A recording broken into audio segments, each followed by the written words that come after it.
Para sa Itbulaga, under TVJ Facebook page na may 3.7 million followers at sa It Showtime naman po na may 19 million followers. Sa mga kaparokya, so makikita nyo dito pagdating sa followers ay lamang na lamang po ang It Showtime sa Itbulaga at more than 16 million po ang pagitan po nila.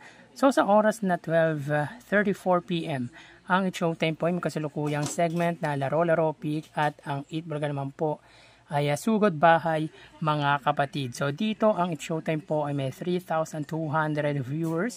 Samantalang ang Itbulaga naman po ay may 3,600 viewers. So again, sa oras na 12:34 PM ang It Showtime po ay may 3,200 live viewers at ang Itbulaga naman po ay may 3,600 live viewers. So dito makikita nyo mga kaparokya ang pagitan po ng dalawang noontime shows ay 500 views at pabor po yan mga kaparokya sa noontime show ng Legendary Trio. So lamang po ng 400 views ang Itbulaga against sa It Showtime. So mapunta tayo sa TV Network YouTube channel ng dalawang noontime shows. Para po sa It Showtime, under po yan sa GMA Network YouTube channel na may kasalukuyang subscribers na 40.3 million. At sa Itbulaga naman po under TV5 YouTube channel na may 2.62 million subscribers. So pagdating sa subscribers mga kaparokya ay mahigit 38 or 37 million po ang pagitan ng dalawang TV station. Sa oras na 12:35 PM ang It Showtime under GMA Network, sila po ay may 21,000 viewers at ang Itbulaga under TV5 ay may 19,000 viewers. So again, sa oras na 12:35 PM ang It Showtime under GMA Network, sila po ay may 21,000 viewers at ang Itbulaga naman po sila ay may 19,000 viewers. So mapapansin nyo dito mga kaparokya pagdating sa online viewership sa kanilang TV Network YouTube channel ay lamang-lamang po ng 2,000 views ang GMA against sa TV5. So mapunta tayo sa main YouTube channel ng dalawang noontime shows para po sa It Showtime under ABS-CBN It Showtime na may 2.721 million subscribers at sa Itbulaga naman po under Itbulaga TVJ YouTube channel na may 1.68 million subscribers.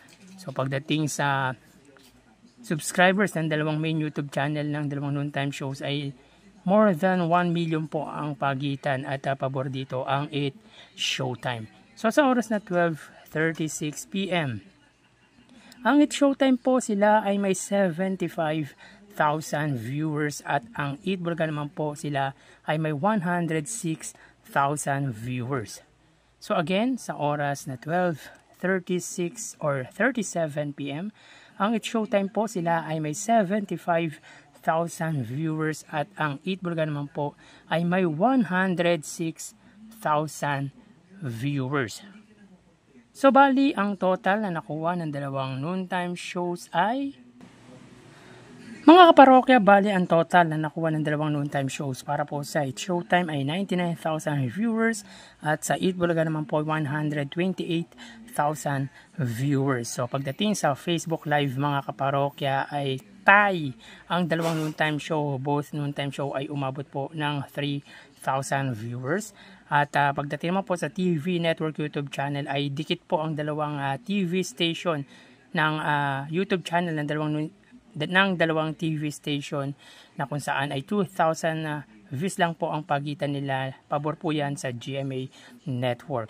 At pagdating naman po sa main YouTube channel mga kaparokya ay 75,000 sa It Showtime at 106,000 naman po sa Itbulaga. Sa main YouTube channel mga kaparokya, lamang po ng 31,000 views ang noontime show ng Legendary Trio. Pagdating sa main YouTube channel, lamang po ng 31,000 views ang main YouTube channel ng Itbulaga against sa main YouTube channel ng It Showtime. So dito makikita natin mga kaparokya pagdating sa main YouTube channel ay lamang na lamang po ang Itbulaga. Pero pagdating po sa TV station or TV Network YouTube channel ay lamang naman po dyan ang GMA against sa TV So ulitin ko po, ang It's Showtime po ay may total na 99,000 views at ang Eat Bulaga naman po ay 128,000 views. So ang segment po ng Eat Bulaga ay Sugod Bahay at ang It's Showtime naman po mga kaparokya ay Laro-Laro Pick. So mga kaparokya, ang It's Showtime po ay hindi po live.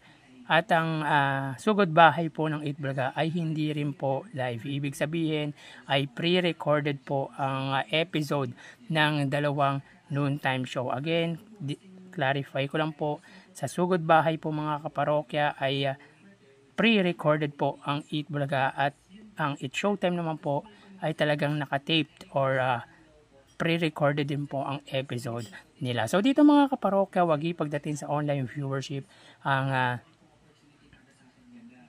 Eat Bulaga, lamang po sila dito ng 29,000 viewers. So, pagdating sa online viewership ngayong araw po ng Sabado, ay wagi po ang noontime show ng Legendary Trio against sa It's Showtime ni Vice Ganda. So, yan po ang lumalabas sa kanilang online viewership as of 12:40 PM. So, magpapaalam na po ako sa inyo mga parokya. Magsingat po tayo palagi. Thank you and God bless.